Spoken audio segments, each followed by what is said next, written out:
incident, the United Kingdom's police have shot dead a man believed to be the suspect. The attack has reportedly claimed 2 lives, while 3 civilians remain in critical condition. UK Prime Minister Keir Starmer has taken cognizance of the matter and will be chairing a Cobra meeting. The United States government is shut down after Congress failed to agree on a funding deal. The Democrats versus Republican deadlock centers around healthcare spending under the Affordable Care Act. Following the US government shutdown, the Trump administration has commenced targeting funding projects in Democratic states. Vice President J.D. Vance has warned of mass layoffs of federal workers.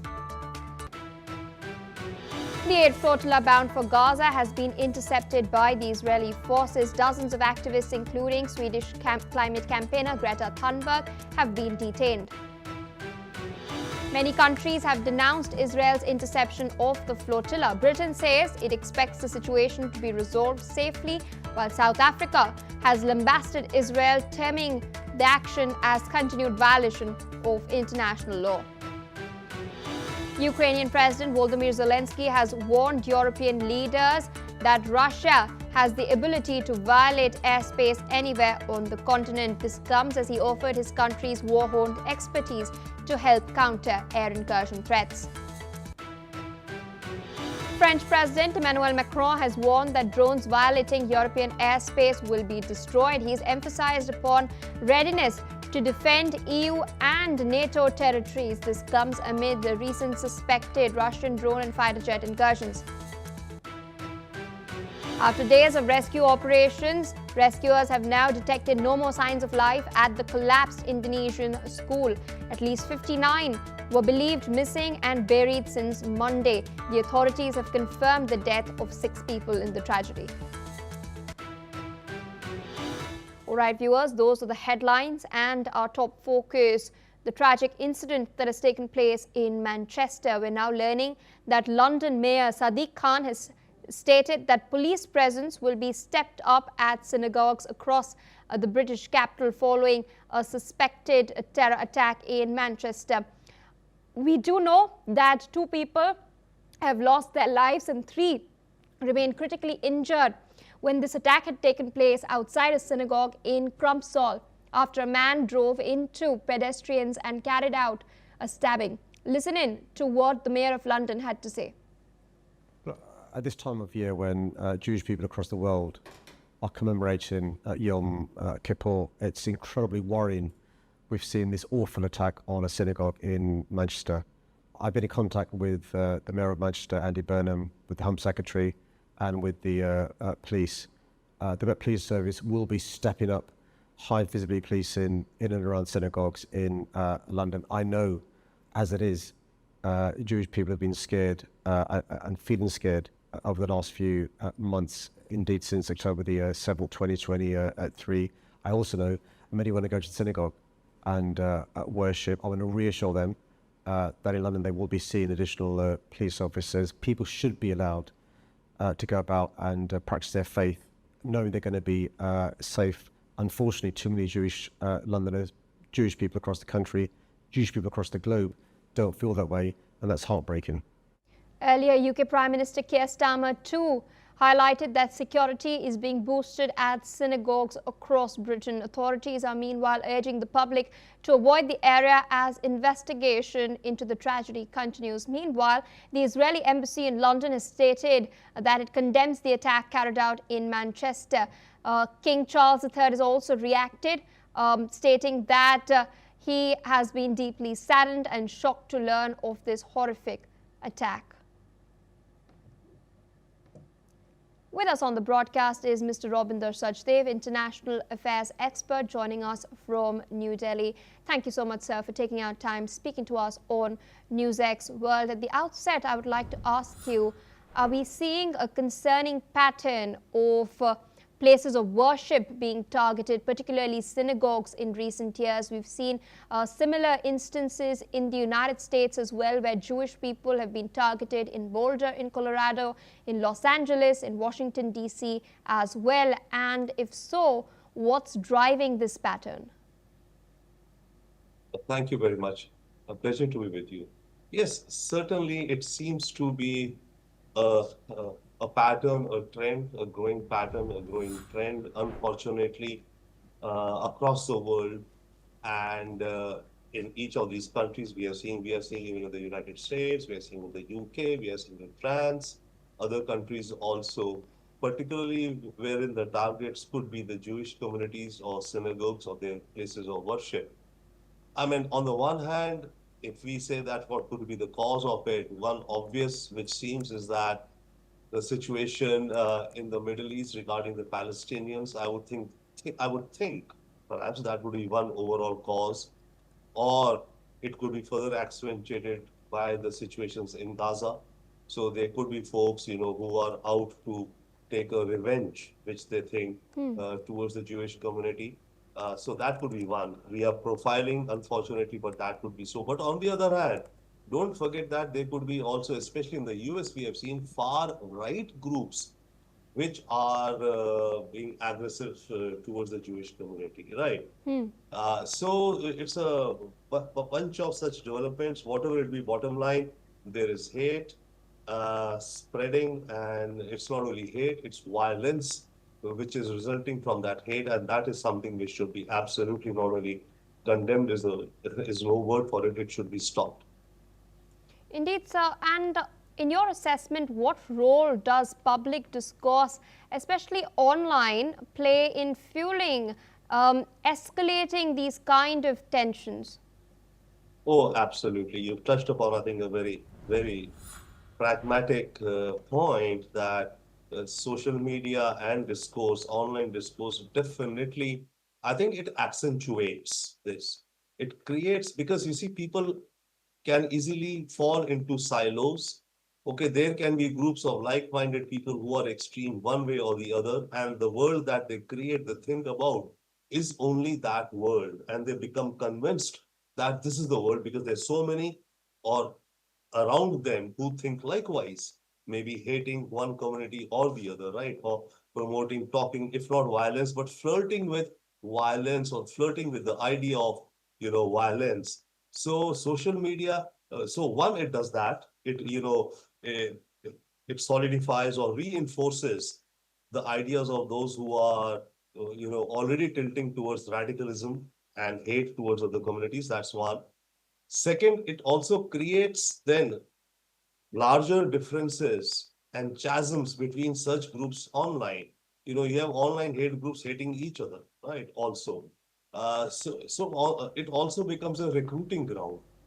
It becomes a recruiting ground, firstly, of the, those who are soft supporters, and from those then emerge a pipeline, some of whom get radicalized further, and then some of them who do become and take up arms or acts of violence.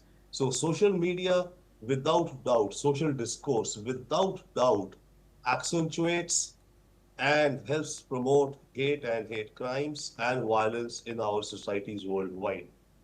All right, sir. I'd like to ask one final question. We do know that Keir Starmer is in Copenhagen. He's going to be cutting short his meeting with the EU leaders. He's going to be heading back to the United Kingdom to chair a Cobra meeting with senior government officials, other key figures as well. These kind of meetings are usually chaired during a national emergency. Code Plato has also been declared as well. Now, in your assessment, what actions should the Starmer government take to address growing fears within the Jewish minority community in the UK? See, there are a couple of things. Obviously, I mean, one of the obvious steps is that, step up intelligence gathering, right? Grassroots and local intelligence more, right? Look out more for signals on social media. So does that mean more tracking and, tracking on social media to see, what's happening, radical groups and all, groups on the dark web, etc. More policing. I mean, these are a bunch of things, more community and engagement, no doubt also, right, etc. would be happening, but much more. At the same time, you see, it would give Israel the a rhetoric to claim and tell Starmer and the UK that, look here, this is what you're doing.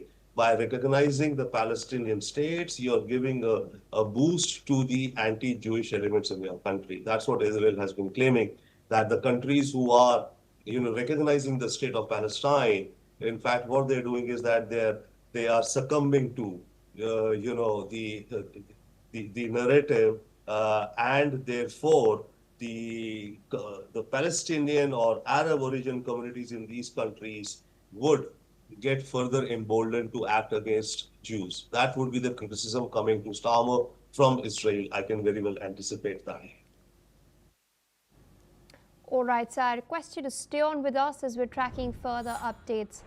In the meantime, viewers, we're tracking some breaking developments from the United States as the U.S. government shutdown continues. U.S. President Donald Trump has now stated that he will be meeting Russ Vought, the director of the Office of Management and Budget, to discuss the Democrat agencies that should be shut, terming most of them as political scams. He's also stated that he will soon determine whether the cuts will be temporary or permanent. He's made a fresh post on Truth Social, slamming the Democrats, stating that the Democratic leaders are attempting to give the money that is being allocated to healthcare to illegal immigrants, and as he's put it, illegal aliens, and that Democrats will open the borders to the criminals of the world, and therefore this deadlock is persisting. Still with us on the broadcast is Mr. Rabinder Sachdev, international affairs expert from New Delhi. So interesting developments coming in from the United States of America. Trump has just put out a fresh post. We do know that this tussle between the Democrats and Republicans over the spending bill continues. The deadlock is persisting, but it's the federal workers who are now suffering. It's being touted that there will be mass layoffs that are likely to take place very soon. This is not the first time that government shutdown has taken place under Donald Trump. But in this particular instance, we are seeing Trump go and in fact target certain Democratic states as well. Where do you see this will head? How long will this logjam persist?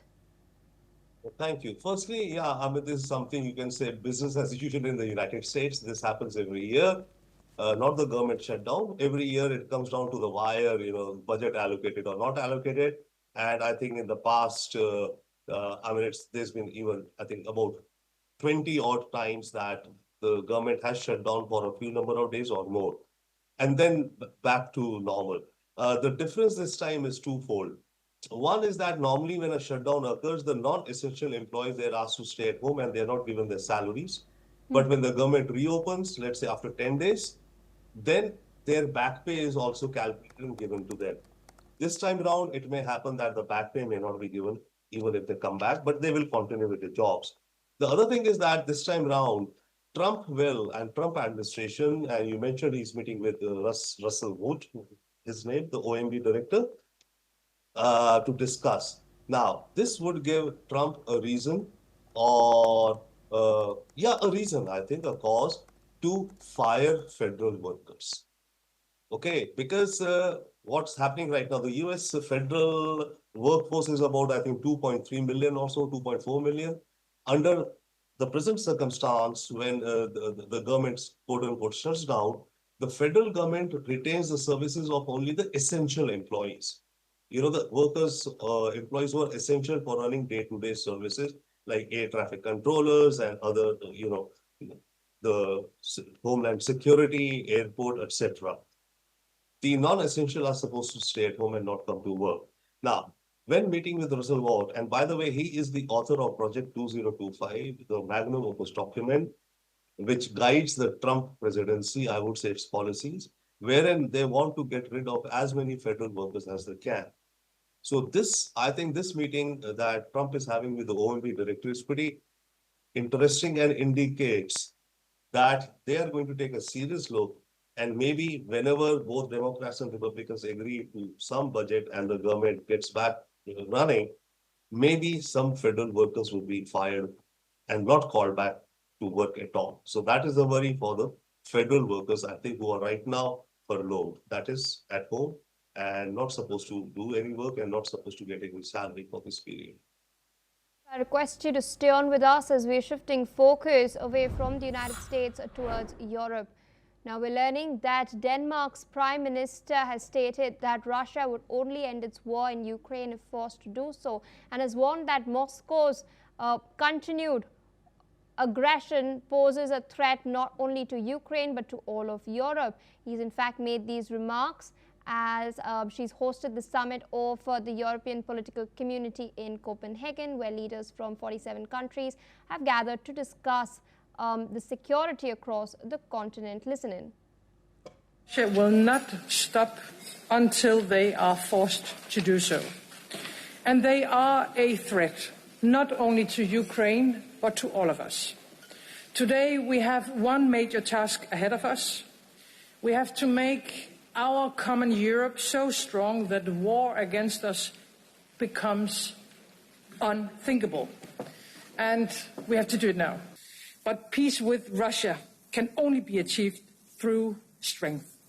We have to strengthen Ukraine and weaken Russia with more sanctions. We have to be able to finance the armed forces in Ukraine. All of us have to deliver more weapons, more ammunition, and we have to do it faster. Nowhere it will make a greater impact for European security than at the front lines in Ukraine. Meanwhile, Ukrainian President Volodymyr Zelensky has also joined the summit, which is focusing heavily on Russia's ongoing war and the geopolitical implications. At the summit, British Prime Minister Keir Starmer has stated that Russia remains unrelenting in its campaign and must be countered with everything that the EU nations have. French President Emmanuel Macron has also added that the Russian shadow fleet represents an important part of Russia's business model, so it is important to put pressure on it as well, as we've recently seen a shadow fleet being immobilized off the coast of France.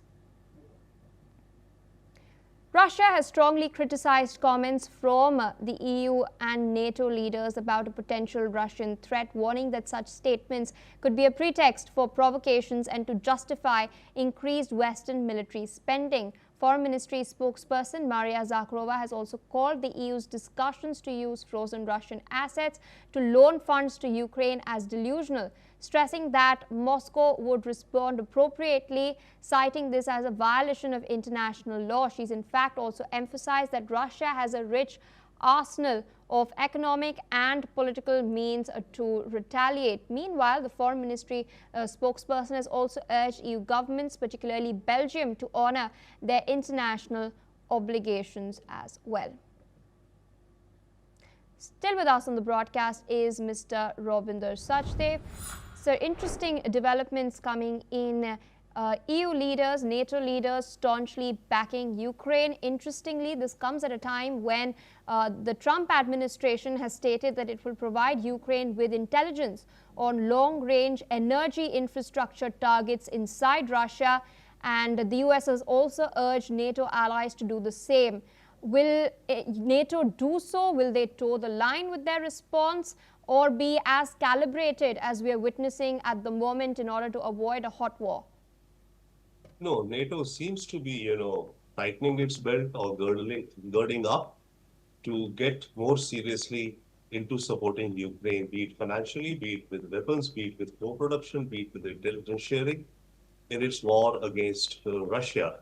As you heard from the Danish Prime Minister, she's putting it this way that, stopping Russia at Ukraine is absolutely essential for Europe. In fact, in her speech that you just played, she also called for putting up a drone wall for Europe to protect Europe, right? Now, that said, what it indicates to me is that the EU and the EU, let's say, will get actually even more aggressive and take some steps against countries who are importing Russian oil and gas. Okay, EU itself does, but it's claiming it's reducing, so it doesn't look what it's doing itself. But that would mean, especially for China and countries like China and India, they would come around perhaps to imposing secondary sanctions. And remember, Trump administration has been pushing Europe to put sanctions on countries importing oil and gas from Russia, i.e. especially China and India, so that Russia doesn't get the oil and gas revenues from these countries, the big ones. though Turkey is another one, but Turkey being a NATO member gets away. Yes. The EU countries who do also get away because they are EU. So who remains in the crosshairs? Mainly China and India.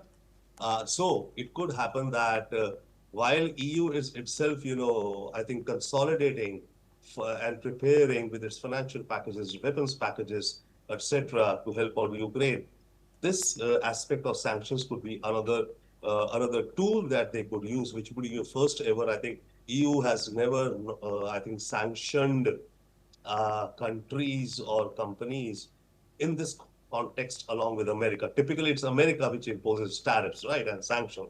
EU doesn't normally, but now it could come around. And thirdly, and lastly, maybe to the point of the Russian central bank money, of which about $250 billion is sitting in Brussels, and the remaining 50 billion is, I think, a few billions in Switzerland and then in New York, but majorly in Brussels. Since long, European countries have been angling ways to kind of use that money, in fact, they're already using the interest of that money. The UK, several of its weapon programs that were supplying to Ukraine are being, let's say, are being guaranteed. The loan for those has been guaranteed by the interest money, which is accruing to the central bank money of Russia in Brussels. But what EU is now talking is something even more, perhaps using some of that money and reparations for the war, etc., long term. But the point is that if it does that, then it will be a major blow to the international financial system. That's the only reason they are holding back, because trust would be broken in the financial systems. Countries put their monies in different banks. Okay, US does freeze accounts at times. We've seen that, right? Which are in the US of certain designated organizations. But to do something like this, the central bank money, you have the money, you're completely confiscating it. This is more than, it's a war on another level also. It's an economic war. But the point is, I don't know what options Russia has other than threatening and other than, of course, the fear itself of the European authorities that the trust in European financial systems will melt down amongst other countries. No country, in any case, countries are rethinking how and where to park their central bank monies or sovereign fund monies, legal monies.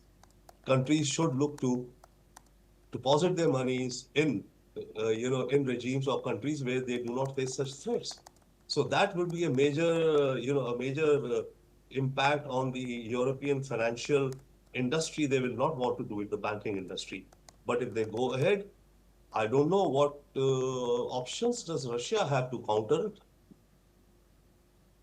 All right, sir. With that, I would like to thank you for taking our time sharing your analysis with us on NewsX World. With that, viewers, we're shifting our focus towards developments coming in from the Middle East. We're now learning that Turkish President Recep Tayyip Erdoğan has condemned Israel regarding the Global Sumud Flotilla after Israeli forces intercepted 39 boats carrying aid and activists. He has described it as an act of banditry by the Israeli administration against civilians in international waters. He has claimed that the Israeli government is showing no willingness to allow peace to develop. Listen in. Küresel Sumud filosuna yönelik haydutluğu lanetliyorum. İsrail yönetiminin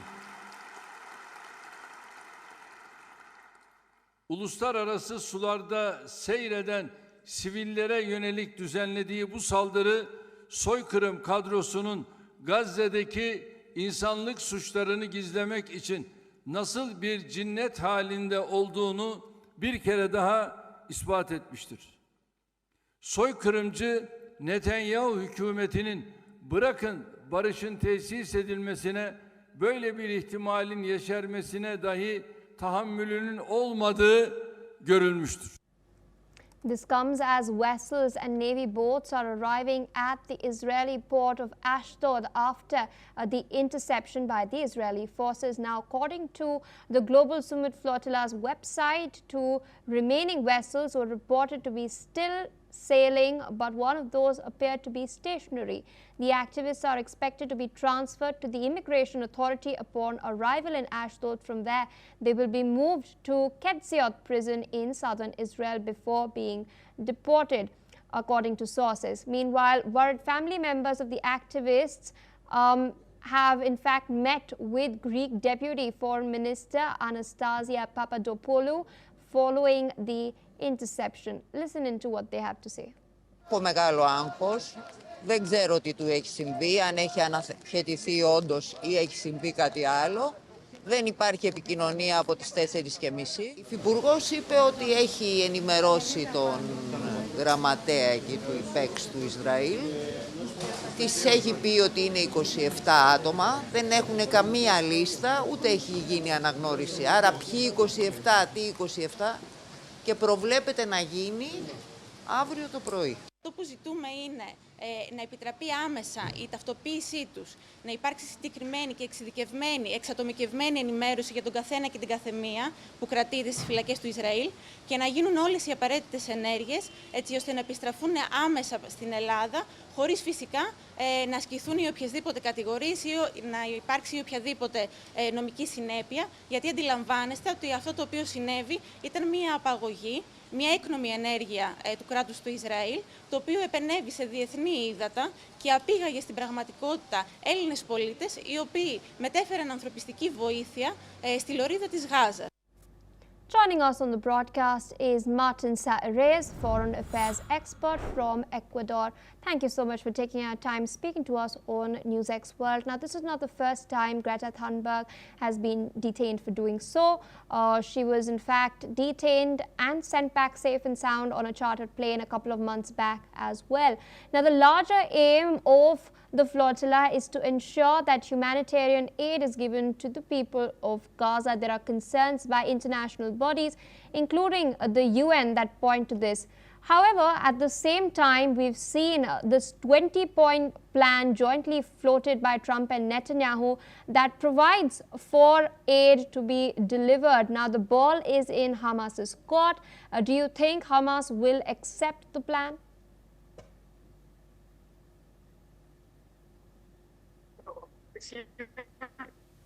Stripped,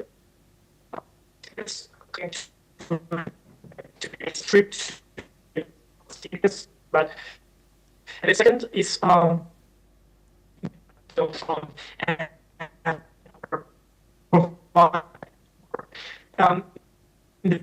the thing is